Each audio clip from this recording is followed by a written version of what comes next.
Thiruvananthapuram medical കോളേജിലെ ഉപകരണം കാണാനില്ലെന്ന സമിതിയുടെ റിപ്പോർട്ടിൽ ഡോക്ടർ ഹാരിസ് ഇന്ന് വിശദീകരണം നൽകും. ഡോക്ടർ ഹാരിസിന്റെ വിശദീകരണം പ്രിൻസിപ്പൽ DMEക്ക് കൈമാറും. റിപ്പോർട്ട് പഠിച്ച ശേഷമാകും കൂടുതൽ നടപടികൾ ഉണ്ടാവുക. അതേസമയം ഡോക്ടർ ഹാരിസിനെതിരായ നടപടി താക്കീതിൽ ഒതുക്കാനും തീരുമാനം. വകുപ്പ് തല അന്വേഷണത്തിന്റെ ഭാഗമായാണ് ഡോക്ടർ ഹാരിസ് മെഡിക്കൽ കോളേജ് പ്രിൻസിപ്പലിന് എഴുതി തയ്യാറാക്കിയ മറുപടി നൽകുക. ശേഷം പ്രിൻസിപ്പൽ മറുപടി DMEക്ക് കൈമാറും. DME doctor KV Viswanath doctor ഹാരിസിന്റെ വിശദീകരണം എല്ലാം കേട്ട ശേഷമാകും മറ്റ് നടപടികളിലേക്ക് കടക്കുക. കാരണം കാണിക്കൽ നോട്ടീസിനാണ് ഇന്ന് ഡോക്ടർ മറുപടി നൽകുന്നത്.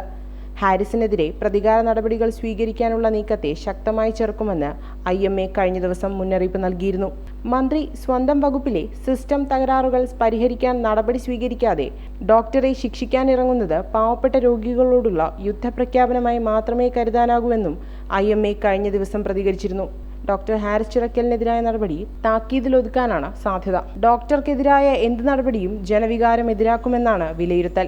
സുരക്ഷിതമല്ലാത്തതിനാൽ കമ്പനി ഉൽപ്പാദനം നിർത്തിയെന്നും അടുത്ത കാലത്ത് മുന്നറിയിപ്പ് ലഭിച്ചെന്നും ഡോക്ടർ ഹാരിസ് കഴിഞ്ഞ ദിവസം വ്യക്തമാക്കിയിരുന്നു. ജനം, തിരുവനന്തപുരം.